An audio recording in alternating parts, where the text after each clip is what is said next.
Welcome to the B2B Growth Blueprint podcast, where we talk with entrepreneurs, founders, and leaders at B2B services, tech, and SaaS companies to learn the systems and processes they've used to create success for their business. We'll also learn from marketing and sales experts to provide insights to help you grow your business. I'm your host, Marc Osborne, and the podcast is brought to you by Modern Revenue Strategies and their 10x ROI B2B growth guarantee. Schedule a free diagnostic call to learn the fastest path to double your B2B revenues in just 90 days. Hello, and welcome to another episode of the B2B Growth Blueprint podcast. I'm your host, Marc Osborne, and today I'm very excited to welcome my guest, Marc Barbeau. Now, Marc, I'm going to read his bio to make sure I get this right. He is a Certified Exit Planning Advisor, or CEPA, Vice President of Business Development at Forte One Capital. He leverages 22 years of wealth management and private banking experience to empower business owners and high net worth individuals through complex private equity transitions. At Forte One Capital, he plays a pivotal role in sourcing and executing proprietary investment opportunities within the manufacturing sector. He's got deep expertise in acquisitions, exits, large custom credit, and investment strategies. He helps clients maximize value while minimizing risk through tailored solutions. Previously, Marc served as director and private wealth advisor at BMO Private Bank, where he led a client strategy team to craft bespoke wealth management plans aligned with each client's professional, philanthropic, and lifestyle goals. His earlier senior roles included positions at Wells Fargo, Northern Trust, LaSalle Bank, Bank of America, PNC, Amcor, and Bank One, developing innovative private banking and commercial finance solutions focused on high net worth and institutional clients. His entrepreneurial background includes managing one of Quebec's largest racehorse breeding and racing operations for over 17 years, giving him a very unique operational and leadership perspective. Educational credentials include finance degree from Champlain College, a financial planning certificate from DePaul University, and that certified exit planning advisor certification back in 2019. So Marc, welcome to the show. Thank you. Thank you. It's very excited to be here. Yeah, so I've been looking forward to our conversation, and obviously you've done a lot, spent a lot of time in banking, but not just sort of traditional banking, also doing some kind of unique things. Why don't you give our audience a little bit of background? Tell us your story of how you got to where you are today.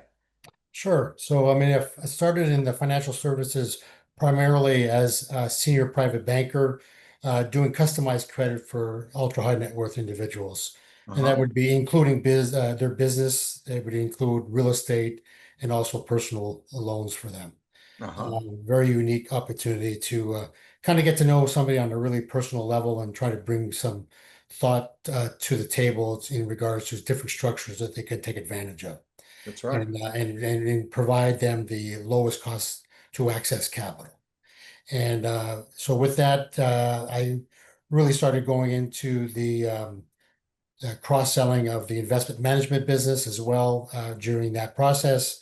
And at the end of my career in the wealth management space, I was primarily business development for accumulating investment management business.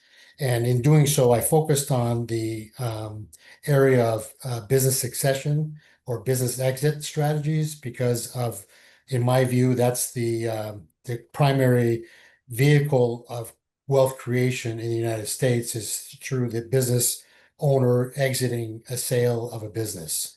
And so with that, I went to get my CEPA certification in 2019 to get a better, stronger acumen around that process. And working, 22 years covering commercial bankers in the banks that I worked at. I was able to, always be introduced to business owners and understand the challenges. Also running a business of my own, I know the challenges, the day-to-day challenges of a business owner, and when they work in their business, it's hard to work on your business, and it's also hard to work on your personal long-term goals. And my observation in years of working with business owners is I always saw that they lacked the focus or attention in the preparation for an exit. And they usually wait till after the sale is in process and almost completed. And then they say, oh, wow, I got to do a lot of things. And they should be doing it all along in the process. So I think with the CEPA certification, that's something that they kind of emphasize a lot, that you should Yeah. be preparing for your exit on a personal level as well as on the business level. And that's a that's a high task. I mean, it's a lot of work for both sides. So we're here to help them. My role is at Forte One is to find businesses to purchase. We're Hmm. focused in the middle market space, and middle market to us is defined as 2 million to about $8 million in EBITDA. We have Uh-huh. larger companies than that as well that we're purchasing, but that's kind of the focus, and primarily what I would call lifestyle businesses that are owned and operated by the baby boomer generation, which Yeah. right now we believe that there's a huge transition taking place in the next 5 years. The youngest baby boomer is 61, the oldest is close to 80, and that's prime, for that retirement age. And many of these owners have weathered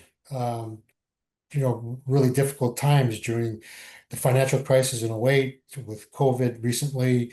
And they're able to save the business and turn it around, but they got to the point now, I think that a lot of them are saying, I'm kind of tired of doing that and I want the exit. So that's kind of what we're focused on.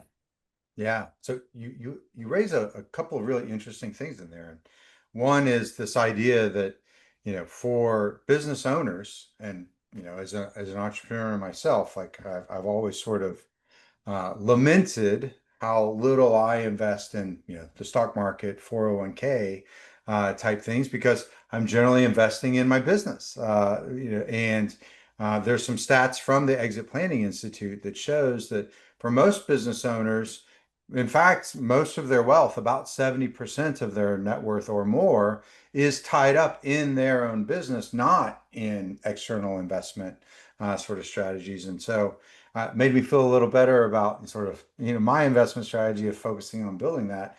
But that's what makes it, all the more important that they have successful, sort of transition and exits from their business so they can sort of harvest all of that wealth that they've, spent a lifetime creating. And it's also interesting that you focus specifically on that, kind of 2 to 8 space, because I know that a lot of businesses within there are, as you sort of describe, lifestyle businesses. And sometimes lifestyle businesses struggle to have some successful exits. And I'm sure you've seen some of those challenges yourself for people in our audience that might have built a successful business that's running at about 2 million a year, and they're maybe running a lot of their expenses through it, or their tax number is a lot lower than their seller's discretionary earnings. Tell us a little bit about some of the challenges that those lifestyle businesses have as they kind of come to market, and some of the things that owners should be thinking about today to get ahead of that. Yeah, sure. So, I mean, when I say lifetime style business, I'm referring to a business owner that pretty well wears all the hats. He's Yeah. the director of HR, sales, operations, and so on. And when you're selling a business, it's the buyer is always going to look at some kind of transition team to stay in the business. So Hmm. you got to start thinking about who those people should be within your organization and start grooming them in preparation for that exit is wise because it helps improve value for the business as well as it provides us an easy flow of change of leadership for the buyer that's going to be buying the company. When I say lifestyle businesses, also I'm thinking about the owner that has had success for 20, 30, 40 years in some cases. They have grown the business from start. They started in a garage, and now they have a nice $15 million revenue business plus. And they're saying, this is enough. I have all the toys. I got the houses. I got everything I've ever wanted. And they look at a growth trajectory that's not necessarily aggressive. They look at it as they continue growing organically as they had in the past, but not necessarily really pushing for significant growth until sometimes when they're starting to think about an exit. And what we're finding as buyers, we're looking at an opportunity when you might have a really strong year compared to prior years.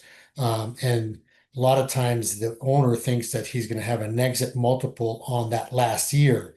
And that's Yeah. not necessarily true for the buyer. The buyer is going to do some kind of weighted average on an EBITDA looking 3 years back to try to get, is this a sustainable EBITDA number that can be provided going forward, not just a one-off year that with going after a large project or a large client or a one-time event that might not be repeated in future years. So that's the way that buyers are going to look at it. So if you can look at trying to provide or grow the company in preparation for the exit to a sustainable 2 or 3 year runway, that would be much more beneficial when it comes to pricing and getting your multiple that you're looking for. Yeah, it's so funny that we work with businesses that they've been as you say, sort of a lifestyle. They grew it to a spot that they were comfortable with, that the income that came off of that, and didn't really sort of want to make it grow much more than that. So they've been popping around at this same level, for several years, and they have it in their head that they're going to sell for a certain multiple of what those earnings are. But oftentimes, the multiple that they have in their head is one that would be applied to a business that had an upward trajectory in their space, not one that's been sort of moving along flat. And so they sort of realize, oh, maybe we need to do some of the kind of marketing and sales or other operational things that we haven't been doing for several years in order to really capitalize on what we've built. Right.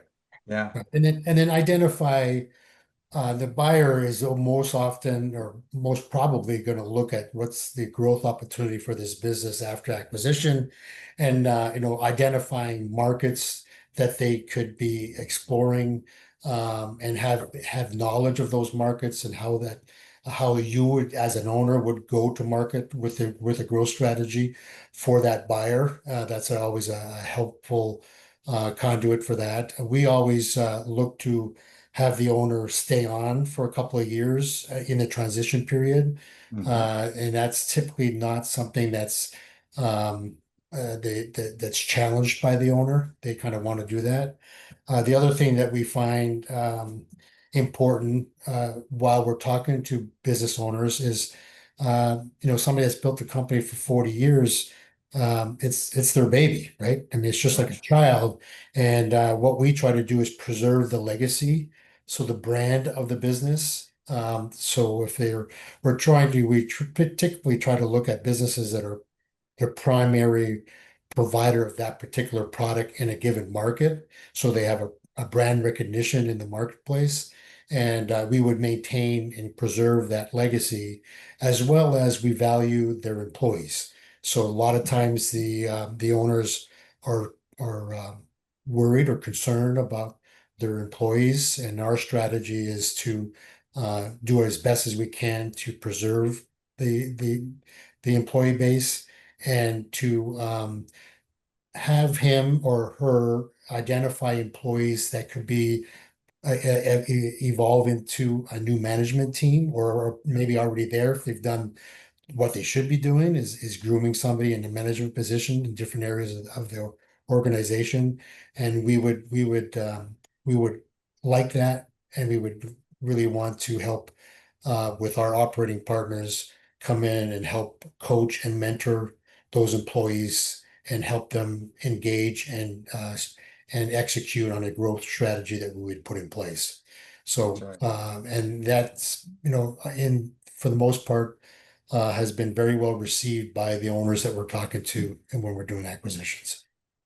Yeah, it's interesting because so many owners just sort of they kind of have this mythos in their mind of, well, there'll be an exit day. It's like, high school graduation. I'm gonna throw all my papers up in the air and go out to school's out for summer blaring on the radio or whatever it is. But so often the way that I'm seeing deals be structured today, especially with private equity, it's actually to much benefit of the owner to have multi stages where they take some chips off the table and do a recapitalization, and bring in that equity partner and then start to have that earn out where they're still in control of their ability of the company to hit those performance metrics that allow them to get that earnout rather than giving the whole company over to someone else and then just hoping that the company continues to perform well, whereas they can have more of that transitional period. Right. So, I mean, what we like to do, one thing that's different about us versus private equity is we don't have a defined or a finite time frame in regards to owning the business. So we're a long-term hold, 10, 15-year hold on these Oh, companies. So a thoughtful, meaningful growth strategy implementation is what our main goal is with the companies we buy. And that could be through organic or acquisitions of smaller companies or additional companies to be part of the federation of companies under the same type of product mix yeah, and they're working together that helps grow everybody's business within the portfolio. yeah. We would, look at the owner staying on, like I said, for a couple of years, um, seller role of about 20% of the purchase price, maybe seller finance in most cases.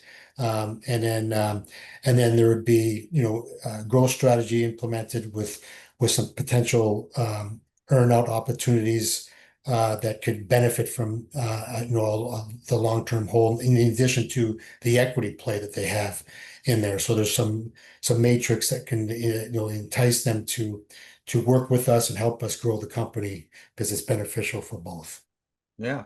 Well, and that's really interesting that you have that sort of portfolio view because it gives you a lot more sort of strategic options Right. to really sort of capture synergies that exist in the marketplace. For sure. And having that longer time frame allows you to do some much more interesting things than, as you say, private equity that's they got to get out in 2 to 5 years at a certain multiple and although they might have a portfolio, they're not really able to capture a lot of those synergies because some of those integrations take time.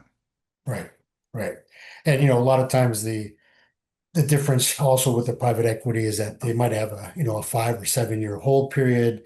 Their strategy is different because well, ours is a longer term strategy that we don't want to disrupt the the continuity of the business. We just want to elevate the Hmm. business and elevate the employees within it and create some value going forward. So it's a little bit different strategy. Yeah. Works out well. So you've obviously got a long tenure in this space and worked with a lot of businesses. I'm curious, is there a common sort of theme or maybe a common mistake or misstep that you've seen businesses make because they weren't thinking about that eventual exit?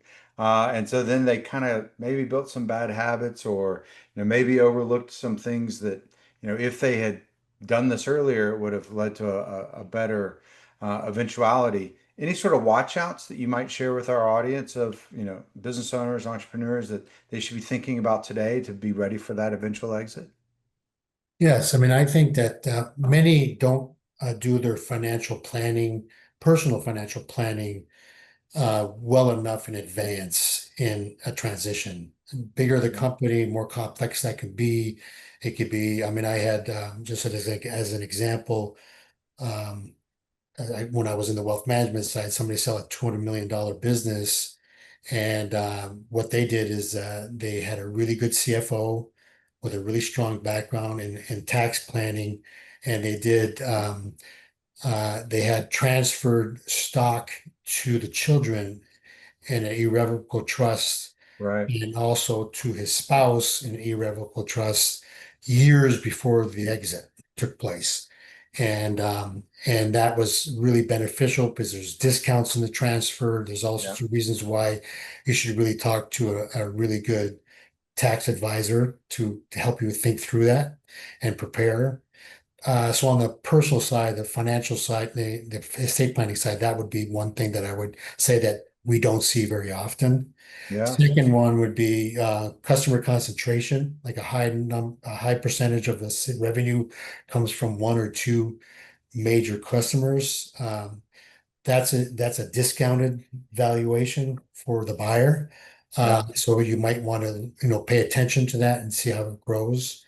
And then the running a lot of personal expenses through the business income statement.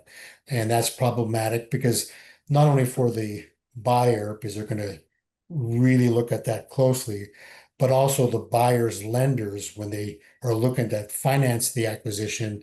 A lot of lenders really pay attention to those add backs when it comes to add backs to EBITDA. Yeah.